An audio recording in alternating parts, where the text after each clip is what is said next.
Welcome back to Lit versus Genre, everybody. My name is Steve, And I'm Jeff. and here we are at choices. We got choices, I think or do we have choices? I'm not 100% sure, but it's a burning question. I guess so. What do I have to talk about with this one? I guess one thing. This is a real quick hit, but I feel like this is when we were talking in an earlier episode about present tense and how sometimes present tense gets on my nerves. This Mm-hmm. is the exact kind of chapter that you can't do in a present Right? tense book, in my opinion. Now, I'm sure there are people out here who would be like, nah, I can just do whatever I want in present tense. But this kind of like big time jumping, and we're Mm-hmm. like getting kind of montagey type Right. stuff going through this journey. Like, I just feel like if you use present tense, you cut yourself off from this. And like, that's so tough, I think, It, especially in this kind of story where like the mhm. journey, I don't know how much longer this journey is going to go on, but I imagine this is a big chunk of the plot is just the journey to get somewhere. And like, how would you ever do that in present tense? It just seems like it would be a nightmare to do it. Would have that many time jumps, right? That Mm, close together. I think, would just be very turkey jerky, it'd be very jarring if you were trying to do that in present tense. Just because each time you're jumping an hour or a day, you know what I mean? mm-hmm. Like it's a change. Um, I was good. I'm interested that you're bringing it up here as a positive because I was very curious about your reactions to the fake outs that occurs, where he's basically like, and then time passed. And now I'm going to show you what happened during that time pass. Because I feel like as we're reading it, we expect that, oh, Yeah. he's just going to kind of gloss over this time that they're on the road. And then it's like, oh no, we are now going back in time to tell Right. you what happened, all the key moments that are throughout it.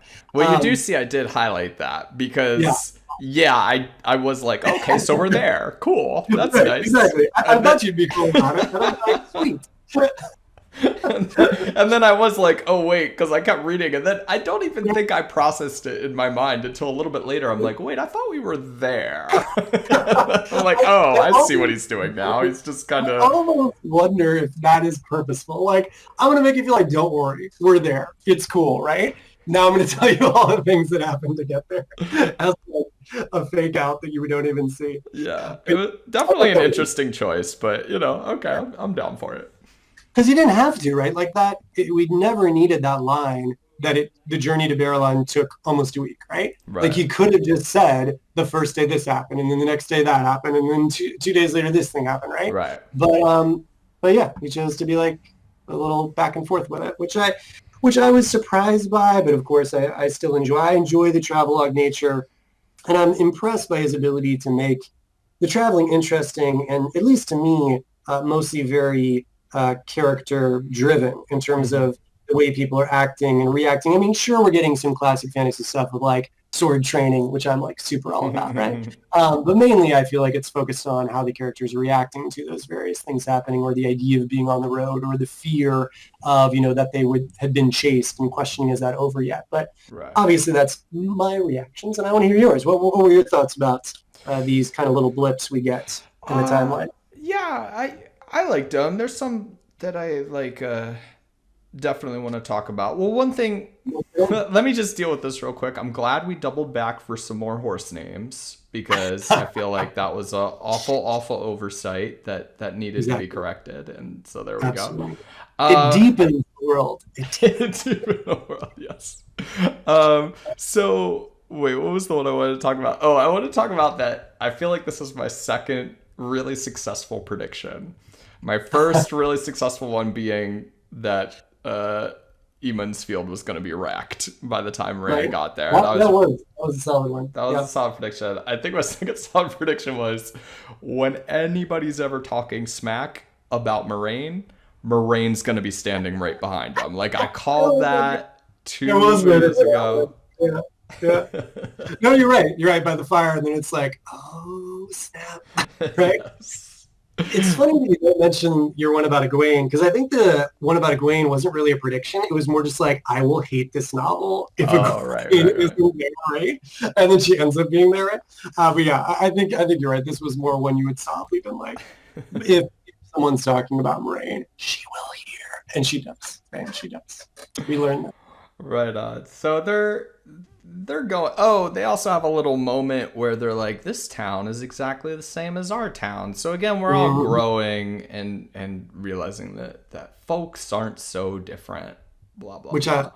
love it. I mean, I just, those parts, they're so small, but I feel like they matter so much in feeling the movement or how any of Mm. us can feel when we go, somewhere different. I also liked, Like it's when you similar. go somewhere different and there's still just McDonald's there, and you're like, "Oh yeah, there's a Starbucks in France. Cool." Right. I mean, now we're venturing into the realm of travesties, but yes. But I was going to say, it's something you highlighted about where Rand says the flame in the void. That's what you Mm. mean, where you've got Lan talking about this principle or this idea of how to do something, and Rand brings up this name that his father's got for it. And of course, now I'm constantly noticing these. Lan doesn't answer, Yep. right? Or just gives him an unreadable look and then tells him how to hold his sword. So he doesn't confirm or deny that. Which the more we read, the more I'm sold on this idea of no direct Nice. answers or very few Nice. direct answers. But I think that this does the same thing as, oh, we see this house, it looks the same as ours. Oh, you've got this technique. It's something I've heard of before, where the principles can exist in multiple different cultures, but they're used to accomplish the same goal, which I just think is cool. It's like philosophies permeating cultures. Mm-hmm. Yeah. Little thing. Uh, So Egg unbraids her hair. She's like fully liberating herself here. So Yes, that's yes. awesome. Now this was exceptionally creepy. 100 strokes he counted. I was like, whoa, okay. We're going over into stalker territory now. Here, Rand. You might don't Versus count the me, I'm like strokes. still learning how to use semicolons. I'm like, oh, interesting use of semicolon. But yeah, no, it is. It's totally funny that he's he's watching the entire time. But I also think that digs into something important, which we had commented on in a previous video, which is this is third person limited, right? Mm-hmm. So if it's 100 strokes and we don't get he counted, then it's like, how does he know that Egwene did that many? He must count in order to know that it was 100 strokes, right? Right, So right. in order to say that, he's either got to be a creepster or he's got to know that from the past or something like that's what she always did or something. Right. So it's interesting the choices you sort of have to make when you're going to write in the third person limited that then can lead to these characterizations of is he just being a total creep? Well, I think on this one, yeah, like that's interesting you say that because I think if you're in close third person, you could just Right, not say he counted and right, that's in the character's head, or I would assume that's in the character's head. Now, right. sometimes you're right, sometimes he slips, so I might not have known it there, and maybe that's why he's putting it in. Because, for example, here, Lan poked him awake an hour later. He felt as though he had had 3 days rest. Did Lan like tell him it was an hour later? Like that's like another one where I feel like he slips slightly. That It's like like Rand how wouldn't did you know know it was an how? hour. Yeah, I mean maybe I mean, Lan like, tells him or another kid tells yeah, I him. mean, you could look at the sun maybe or its Mm, location, right? Or is there yeah. even sun right now? But yeah, no, I hear what you're saying, which is I think that's also a tough thing as a writer, or even as a writer, deciding how much will your readers fill in, right? Mm-hmm. How much is too much, right? That we're now boring them with something they could figure out on their own, versus where is it important to be specific? And yeah, it's interesting that he didn't say anything like Ren could tell it had only been an hour from the position of the sun, though he felt like he had 3 days of rest, which he could have, right? But Mm-hmm. here he's making his choice to be like, I'm going to let you know how Ren knows it's 100. So yeah, I think sometimes it could just be random or how the writer's feeling in the moment. But yeah, those are two really fascinating comparisons because they're the same idea, but he approached them in different ways. Yeah. I also feel like it's a kind of a it was shocking to me here that he hadn't spoken to her in 2 days. Because at Mm-hmm. this point, they haven't, I mean, they're about to have a big argument like a second Right. later, but they haven't had a big argument there. He was only privately freaked out by Right. her doing this. So I was like, that's kind of weird. And I think she would think that was Well, kind of weird. especially because in the last chapter, she looks at Rand and says, I'm going to be the Aes Sedai, Yeah, right? Or I'm did going to he like, react to that? Like what how did he right. say? What did you know? Yeah, no, that does have a lot going on in it, which is, did she try to talk to him about it? Has he been avoiding her? How do you avoid someone if there's only just a handful of you on this road? So, yeah, no, I do agree that is a very surprising moment. I wonder how much of that is, he doesn't want us to feel like we've missed anything, right? Because obviously the end of the last chapter has made us very curious how Rand and Egwene are going to be getting on, considering how Rand feels about this. So Hmm. I do, I wonder if I'm right with my gut response here of like, he's writing that even though it might feel slightly unrealistic, so we can show a passage of time, but the readers doesn't feel like they've lost anything in their relationship between them, Hmm. Yeah. I think another sentence could have done it too. Like they had just been right? strained in their, in what they're saying to each other. And you can kind of do it. You don't have to put that scene in. You could kind of do it in passing. But not Sure. spoken at all just felt like kind of wild to me. Yeah, Something I would it's strange. expect after she calls him the mulliest, most wool-headed. That was Uh, so like scruffy looking nerf herder to me. I was like, of course, everything's Star Wars in my brain, but I was like, oh, there's our scruffy looking nerf herder moment right there. yep, yep. Although I think, oh well, I wish we had two shirts side by side. I've got the shirt with all of the Wheel of Time swears on it. We need a shirt of all the Star Wars Star Wars swears on ones, it. yeah. Which one feels more, right? That's the question. But I was gonna say that yeah, I think it is a little risky to go extreme here, right? Like it didn't have to be the first time they had spoken at all. It could have been like the first time they had really spoken in 2 days or something, right? So yeah, it is. I think it does feel a little surprising because of its extreme nature as well. Yeah. So of course, Moraine is hearing this whole argument, which of course he doesn't realize at the moment. Though I don't think he honestly says anything that bad. Mm-hmm. In this, do you think Moraine Sedai is a dark friend? And he's like, Right, I don't know what she is, whatever she is, doesn't say anything about the rest of them. right, I mean, okay, bad, but if she overhears that, I right. don't think I'd be that freaked out. But then, of course, they have another conversation, the one where she's like Yeah, standing right behind him, and that's pretty fun. Um, yeah. It is. Just having Matt be the person that this sort of thing happens to just feels like it works. right, right, and I want to talk more about that. So he's getting. I thought it was so appropriate that he's getting trained as the Gleeman's apprentice. I was like, of Right? course, I Of hate course. that guy, and I kind of hate Matt too. Of Oh, course, that's that's perfection. happening. That's perfection. I gotta say though, it's not just Matt that's getting trained, right?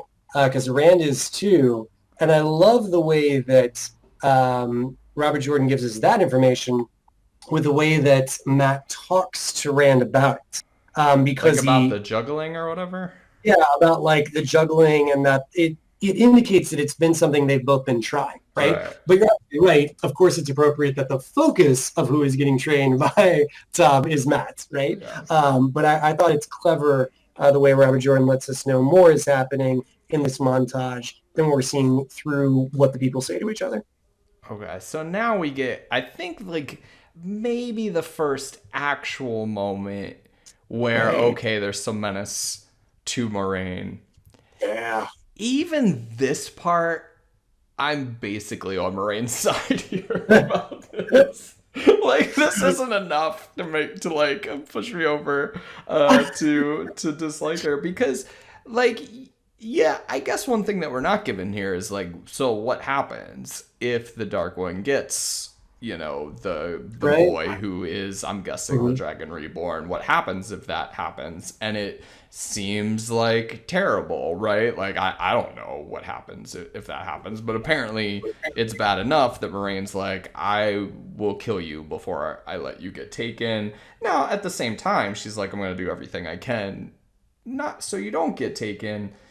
And so like I'm still even this. I mean, I will grant this is like pretty dark right here, but I'm Mm-hmm. still Team Moraine. I'm still not feeling like this doubt about her at all. Well, perhaps that's why the showrunners allegedly of the Amazon show will be focusing on Moiraine in season one. Mm. Because even if she's going to murder these kids, she's justified, Yeah, no, right? she's done She's justified homicide. Yeah, absolutely.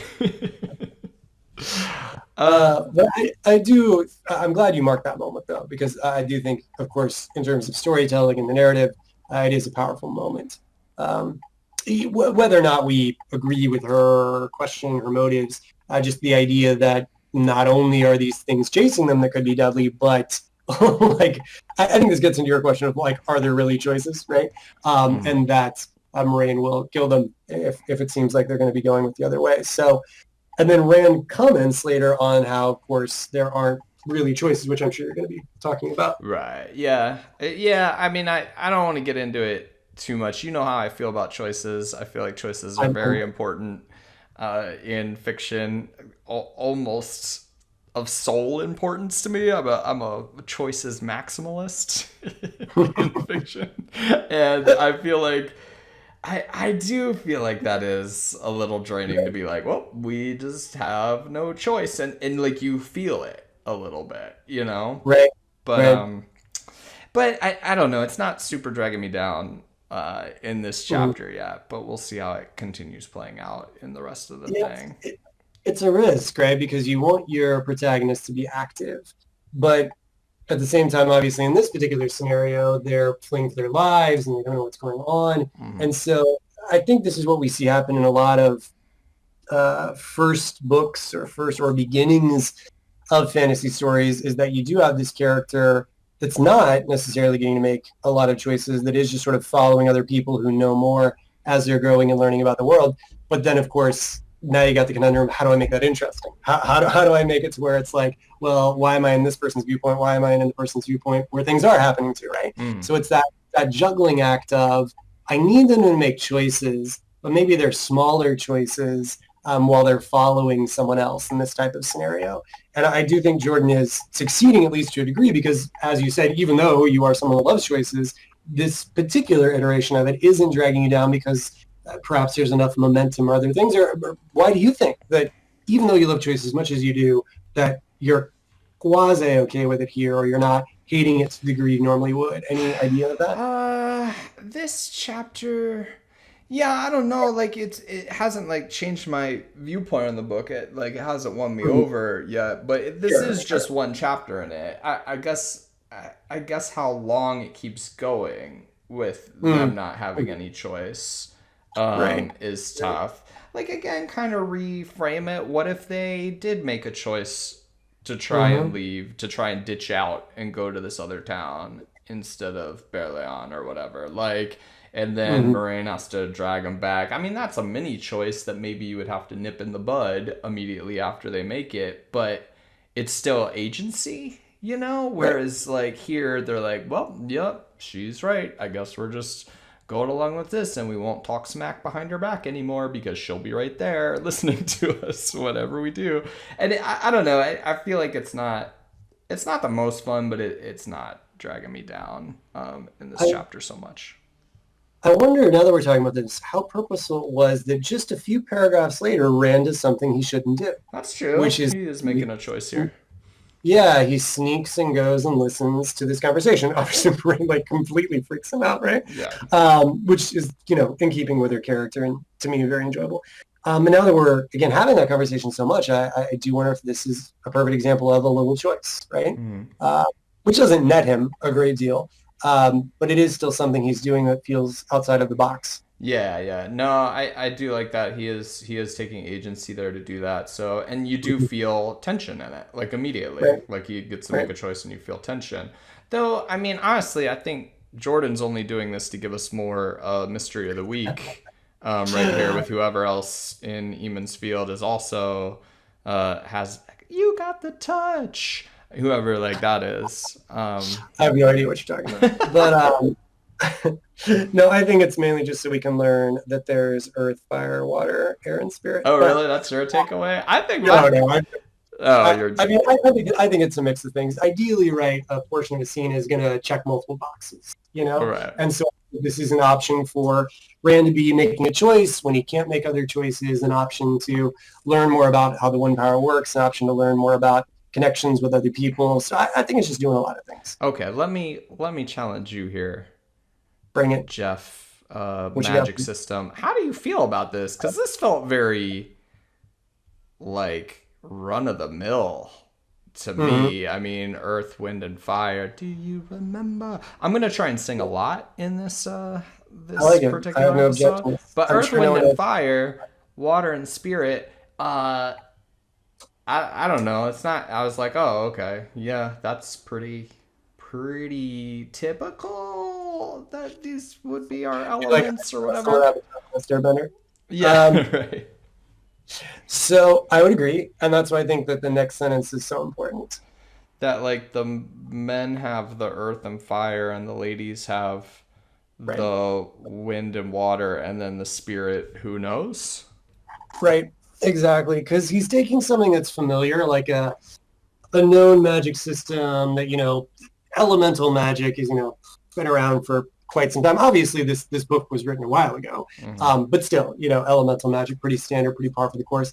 But then he's putting his own kind of spin on it and Okay. continuing this theme of there being this male and female sides to Mm-hmm. the source, All right. right? Um, which, obviously these days, how much do we want those divisions? How would that play now, right? But I think he's doing a good job of using something familiar, but turning it into his own to a degree. Because yeah, on the surface, it doesn't. It's like, oh, okay, yeah, cool, I guess. um, so I do hear that question completely, and I'm glad you brought it up. But I think that's the little thing he's doing. Also, I mean, without me getting spoilery, there is a good bit of magic that does happen throughout the novels. I mean, there's so many novels, of course, there would need to be. But also, I wouldn't say when people normally talk about magic system writers, Robert Jordan kind of, Mm, right?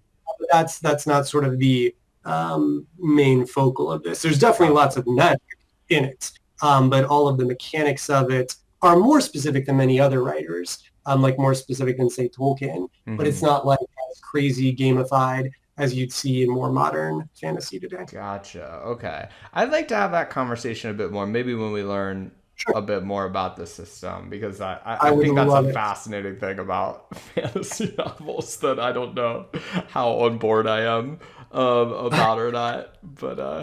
But let's No, save no, don't get me wrong. There's a big divide between soft and magic systems and like what people like and so on and so forth. Always happy to talk about magic systems, and I love that But you you have consider this done that with me. soft. You consider this soft Uh, magic.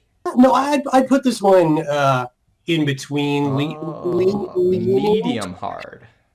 soft is very open. Soft is very much like, I mean, the classic example people like is that Tolkien, like Gandalf's powers, is soft. We don't know like what can Gandalf do. It's a big mystery, Right. right? Whereas the ring, we basically you put it on, you turn invisible, right? Maybe Sauron Right. sees you, kind of that sort of thing, right? And so that's sort of the difference. Whereas here, we're not learning exactly like right now. Moiraine is relatively mysterious. We know she can use the power, and we've seen her like make a fog and make a whirlpool, but what all can you do with these elemental powers, right? It's Mm-hmm. not like she's shooting fire out of her hand or something. Maybe she will at some point, Mm-hmm. right? Mm-hmm. But it seems pretty open what she can do with it. But there does also seem to be some grounding in rules that as she uses her power, it makes her tired, that there are two halves of the source and men are tainted by using it, that there are divisions in terms of men being stronger at certain elements. So it's like, it's open, but there are also some rules. So that's why I Mm-hmm. would call this one in between. All right.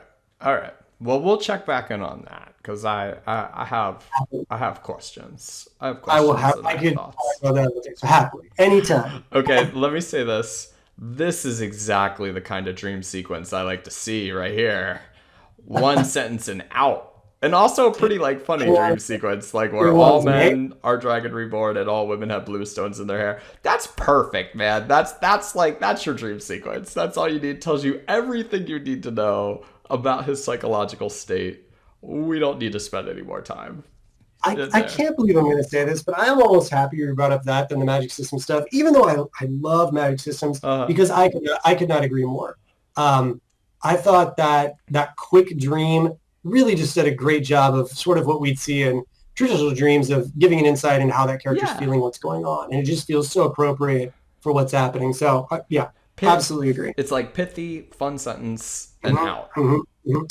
And Dig we it. just may be talking more about this in the next We chapter. might be, yes, because there's also a dream sequence there, and we'll check back in on it because I don't We know. will. I think you know me well enough by now that I think you're gonna know how I feel about that one in comparison to the Uh, others. But I think stay well, tuned, I think everybody. In a week, there's our yeah, I cliffhanger. mean, I'm excited because I don't want to say too much, but I feel like we're talking about a couple different types of dream sequences, Mm-hmm. right? Mm-hmm. And so I feel like the next one we're going to get to talk about is almost perfect because of the two ends of the spectrum we've previously discussed. Mm-hmm. So Mm-hmm. anyway, Yeah. more to come. More to come. Yeah. All right. So what goes on next? They make it to the city and they're like blown away by the Right. look of a city. I thought this line was weird. It's like bigger than So all these other places and maybe Terran Ferry too. I feel like I know it was all foggy and all. But is that why right. he's saying that? Like he thinks maybe Terran Ferry was bigger just because he Oh, didn't I get think to it's see meant it? to add on. I think he's saying like the city is looking at Barrelon is bigger than Emmonsfield's Watch Hill, Devon Ride, and maybe even also Terran Ferry as well. You know what I'm saying? Like not Terran Ferry by itself, but he's saying Combined. it's three cities. Maybe it's even as big as four cities that he's familiar with. All Or right. 10. All put Yeah, together. Gotcha. yeah, Okay, yeah. kind of the two is meant to be the all put together, but yeah, I see the That makes confusion. sense. Also, this just happens to be that line that I was talking about where Matt says, "I told you I get to four before you. I Mm-hmm. look." It's just this little thing, and it tells us that Rand's also been practicing juggling, and there's a friendly competition going on between the boys, which feels realistic. Anyway, Yeah. just my just my little happy place. But continue on, All please. right. So there we go. Here's the line. Boom. You have There it no is. choice. Mhm. And how could she talk as if they had any choice after what she had said? That line seemed weird to me. I was like, what do you mean as if they had any choice? Like she just told you don't have a choice. Like, right. That's her point. You do not have a choice. Yeah. I hear that. I hear that. Yeah. I was going to say that this chapter almost seems to be an anti-Steve chapter because it's got the promise of choices in the beginning, and as with like Right. you have no choice, Right. right? So it does feel like a bit of a beat and switch. It was bold, I'll say, to name this chapter choices. Right. It's no choices. If instead the chapter would be named like no choices or something, maybe too spoilery. I don't know, but I could see some people being disappointed because of the name and because of how it pans out. Yeah. Yeah, weirdly it's not my least favorite chapter, which is Dream Sequence chapter so far. It was my definitely my least favorite chapter. So interesting that There that we go. happened. There we go. I'll call that Dream Sequence story time chapter. So I was more into it than that. Okay, so we talked to this goofy dude at the wall who lets them in, and he gives Yeah, this us dude. some more I love, information. I love him so much. It's such an info dump, but he's just so fun the way he talks. I don't know. How did it feel to you? Did you feel like I'm Yeah, just getting info, or did it feel like a person? no, yeah, they infused him, who is clearly just an exposition character. I don't Sure. know, maybe he's going to show up again, but I would guess not. That it was Mhm. just a way to kind of liven up some of this exposition a little bit. And yeah, I liked him all right. I thought he Mhm. seemed cool. Let's talk about this though. This info that is dumped. Tell me. Okay, so White Cloaks, we get these new people who Hmm. we've not heard of before, and they seem like a kind of third party here. They definitely hate Aes Sedai because they're like questioning whether Aes Sedai are already in town. Wink, wink, nudge, nudge, and then but they're also not Dragon Reborn guys because they don't like Dragon Reborn unless I'm completely like turned around. No, you So got it. they're kind of this like it's interesting to throw in like a third party sort of complication to them. I guess the thing. Oh, did I not highlight this? I guess the thing that I found more kind of goofy, was this stuff right here, where we start getting this information about another prophecy. So we're Mhm. dealing with more prophecies here, and this prophecy that there's this sword, which may or may not be a sword, as far as Right. we know, that is in this one tower, somewhere, or castle somewhere. Sorry, there was a lot here. So I had stone of tear or stone of tear. It is tier, I believe. Okay. Use the pronunciation key in the back to I tell you. know I should have checked it out. So there's this sword in here, and then we get this kind of fun catch-22 that happens. Right, the stone cannot fall until the dragon wields the sword, but how can he unless the stone has already fallen? Mhm. Um, Now that's a like I guess a fun little riddle, and I like Tom saying like, what's the point of a prophecy if it's so easily fulfilled? But I don't feel like that's that confusing a riddle, right? Like, okay, so if Rand is the Dragon Reborn, which, come on, I'm being led, by Elish here to believe that he's the Dragon Reborn, and like nobody knows he's the Dragon Reborn, then he can certainly waltz into this place, perhaps, and just pick up this thing or whatever, thereby fulfilling the prophecy accidentally or whatever. Because isn't that the way it always happens, right? The prophecy gets fulfilled accidentally. You're like, oopsie. And then you're like, oh, dang. Whoops. We just fulfilled the prophecy without meaning to. I Sort of mean, thing. not that every time, but I mean, I'm sure there's been some folks who stumbled into prophecy. Yeah. I was going to say here, personally, I just love the play on Sword in the Stone. Mm. That's what I love deeply. But the thing about him kind of waltzing in is it's supposed to be the people of the dragon have to come to the stone. So it does have to be people, not just an individual person. Mm. So that would stop him kind of by himself. And that's why you've got this false dragon like calling his army or whatever people of the dragon so he can like make this prophecy come true sort of thing. Mm-hmm. I mean, He's trying to legitimize himself. yeah, so I guess since you've read the book before, I guess I'm wrong about this, but I would just like felt like, what's he say here? Another says the stone will never fall till the sword that cannot be touched is wielded by the dragon's hands. The Mm-hmm. fall of the stone will be one of the major proofs that the dragon has been reborn. Mm-hmm. So, and I realized that the people of the dragon are the ones possibly attacking this, but I don't think this prophecy says that the people of the dragon have to be with the dragon when he wields Uh, it. they just have to come there, yeah. But Right. there's a thing that's the idea is that the stone can't fall until you've got the sword. Mm-hmm. The basic idea of the prophecy, and that's why he kind of has Rand sum it up where you've highlighted, Mm-hmm. is that the sword is within the stone, right? Mm-hmm. You can't get through the stone without the sword, basically, is the idea. But then how can you do that if you got to get through the stone to get to the sword? It's Well, like the that's what idea I'm that the saying. key. But the stone is just a building. Am I wrong about that? Like the stone is the fortress. Yeah, I It's mean, not it's like supposed to be. literally a sword that's in a stone. It's like No, it's no, no. It's inside just this the stone place. is the name of the fortress. Right. Yeah.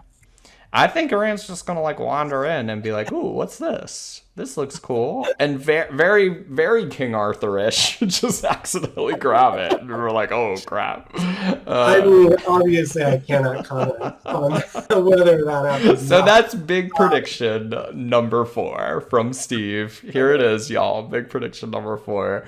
Red's gonna like blunder by this thing. I guess the question for me is, you do like the idea of, or you're okay with the idea of there being a prophecy or the way Tom handles the response, but maybe it feels like it doesn't seem that hard, like you were saying. It seems like there's an obvious out since the stone is just a fortress that presumably a person could walk into. Yeah, Is the yeah. And I but guess I want to address like at some point a little bit more mysteries. I don't know in this episode, one thing Scott says a lot. And Scott, by the way, please keep commenting. Scott was I think a we love little them. worried about or feeling like we were not into the comments, but we are super Oh into the no, comments. super super into the So comments. into it, I I'm gonna learned, bring up one right now, which is like this idea of this being like this uh, great mystery story, and that should be one of my big drivers of interest through the whole thing. Is that it's built like a mystery story, and I should be thinking of it in terms of a mystery story. And yeah, so like am I super into this mystery, for example? Well, I mean that's maybe just like reader preference a little bit. Like I don't read mystery novels usually. I wouldn't say that's like one of my big mm, interests is a mystery novel. In fact, I don't think I've ever read just like a straight mystery novel. But if I was to say like one thing that feels different to me, and I might be wrong about this because I haven't read that many mysteries, but in a mystery novel, you tend to know why you're supposed to care about the mystery right away, right? Like you like need to someone know the stakes of the mystery. Like this person is dead. We need to figure out who killed him. Like right away, oh, why am I supposed to care about this? Um Whereas maybe up till now, like I don't know exactly why I'm supposed to care. I feel like a general threat or a general mm, danger, but I don't really know what the stakes are of this mystery. Like I don't, and that part of what the stakes are seem to be part of what's being not revealed to me, if that makes sense. yeah, it's tricky, right? Because so much stuff is cloaked in mystery, right? Mm-hmm. Like which of them is the Dragon Reborn? Obviously, we got to guess from viewpoint character, right? But still, we don't know for sure. And then why does the forces of the Dark One want the Dragon Reborn, Right. right? Like, what would happen if they got the Dragon Reborn? What happens if they don't get the Dragon Reborn? What happens if the Dragon Reborn gets the sword? What happens if a false dragon gets the sword? So on and so forth. So, like, we don't. I would agree that I don't think we've got enough in some cases to be sort of a traditional mystery in that specific regard. I think there's some core similarities in that we are reading to discover the mystery, right? Like we are reading in some ways to find out like, will Logain and his forces keep defeating Aes Sedai thrown against them or not? Will Mm-hmm. Rand and his friends escape? So there's definitely questions that Mm-hmm. we're reading to find out answers to, right? Right. But yeah, it doesn't quite feel to me the same as like, I think there's some similarities, but it's not identical Right, is my right. And like I um, guess my question is would I feel more invested if I like knew okay, here's what happens if they get Rand. Like I don't right. know what happened. I get this vague thing from Moiraine that it's so bad that she's gonna kill him rather than let them Right. get him. But again, I don't know what that means, so I like don't know like how worried I'm supposed to be or and my thesis here is just if I did have more about that, then I would care more about these mysteries, than I do right now. Maybe I will end up caring about them a lot, but like Scott mentioned, some of these are not getting paid off for 4 or 5 or 10 books. And like I know Jeff, for Yeah. you that's super exciting. For me, that's like wow, really impressive. It's like oh geez, I'm not gonna Yeah. know these mysteries that I'm not even sure I care about right now until like 4 or 5 books from now. Right. That seems like tough for me as a non fantasy reader. Yeah. Yeah. I think I don't want to get too much into now, but obviously once the book is finished, considering this is book one of Right. many, I feel like we're going to have a lot to talk about in that regard, right? But to this point more specifically, especially because we were talking about magic systems before, I do think a lot of this is reader preference, right? I think some people would like, what if we did know? What if Moraine said, because there's fantasy books out there where they would just say what would happen Mm. if they got it right. Like, I go simple token, like if Sauron gets the ring, he destroys Right, everybody. right, Right? right, The exact same thing could have happened with this, right, right? Like if they get Rand, game over. right, Like we done, Dark One wins, right. right? Like that could have been listed. And so I think there are some readers that if that was known, then that could create something more interest. But then there's other readers that like it more like this, where it's more open, where by Moiraine not knowing everything, she feels more human as opposed to having all the answers, and it Mm-hmm. becomes more mysterious, feel more real and immersive for some people. Right. Also, I think too that if it is just cut or dry, it can almost negatively impact the tension. Mm-hmm. And what I mean by that is if we know that if they get ran, it's game over, like just Sauron wins or whatever. Obviously, it's not Sauron a dark one. But we know that that's probably not going to happen. So then it's like, if we know that that outcome isn't going to take place, then what are we reading for, right? Whereas now we could potentially be reading for why do they want Rand? So I think some ambiguity can actually lead to more, reader That's interest in some ways. interesting. It's a fascinating conversation, but that's my take on what we're talking about thus far anyway. Yeah, that's I mean, that's interesting because what you're getting into a little bit is the just idea that the good guys are gonna win.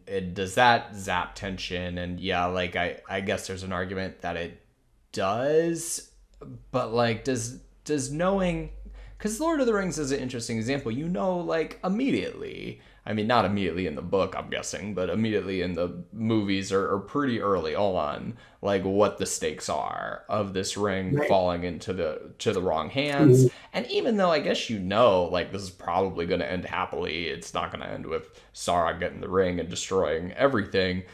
I feel Mhm. like that's still just setting those stakes amps Does. everything up, right? Like, even though I know in the back of my mind they're going to make it, they're going to be able to throw it into the volcano, it still is sitting there for like all three movies, and it just supplies that ground floor of stakes to it, which I just think is really crucial for that working, you know? I think one of the reasons that one works though is because it's hobbits. It's the Mm. idea of, you know, we got to get this ring from here to here right, and hobbits got to get the job done. Mm. It's like, wait, what? How is this little half person who's not a fighter, who likes eating lots of lunches, going to go through an area that other people can't? And it's this genius of that other people are too tempted by the power of a ring, so it has to be someone weak. Mm. So I feel like that those then work beautifully together, right? Like Mm. we know the stakes, we know the goals, and we're basically giving it to someone that it should be impossible for. Mm. So Mm. how did that happen, right? Yeah. And I'm not saying like Rand is some great warrior or something in comparison, right? But I think that addition of a hobbit doing it as opposed to just like a person doing it or a great prince or warrior, you could still have that story, right? Right. You could still make it a very challenging feat. But I think the fact that it's a hobbit really adds so much. Yeah, I And would so I just think argue that that's just upping the stakes, though. right, no, it is. It's upping the stakes, but I feel like it makes those stakes work more because it makes us question more. Right. Can that really happen? There's more of that belief of maybe they won't, because I don't see how we could. Right, and I'm not saying it's impossible to do that here, right? You know, we could, make it that if they get Rand is the ring, right, and we could make it really seem impossible if there's no way they could get away, and there is a lot of that happening, right? That it seems like nowhere is safe. Obviously, I'm getting a little bit into the next chapter, but so I think you do get hints of that here, or not even sometimes overtly. But yeah, I don't know. It's a really I feel like you can go either way, and I do feel like it has reader interest that you can generate in each. I do see in many cases, I think I would agree with you, Steve, that having more defined stakes can be better.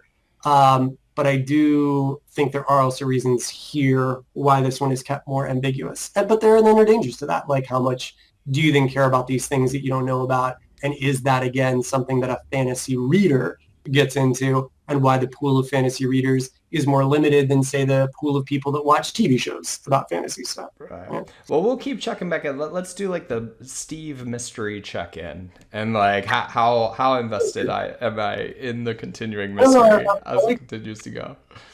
No, it's good. I'm so glad you brought it up, though. And I'm also glad you brought up the third group with the white cloaks, just because I love there being a third group, and I thoroughly enjoy Yeah. them being included now. I dig it. One more thing that I want to say because I feel Good. contractually obligated to say this. This Hobbit effect that you mentioned, I 100% agree with this Hobbit effect. And in fact, that's why Ewoks are good. Okay, that's all I have to say. That's all I have to say about that. You all know it's true. Don't come at me in the comments. You know it's If, true. if we ever do a movie, we might have to do the UI special. Maybe. Maybe. Yeah, I would like to go back and rewind. God, I haven't watched I was that in thinking a of million years. like the girl and the little boy and Yeah, everything. yeah. Like, I totally want to. Yeah, no, I'm in. I'm in. All right. All right, You everybody. Well, we keep going. We make it to the end. We're gonna go check out this inn in next week's episode. So we will see y'all then. Catch you then, everybody.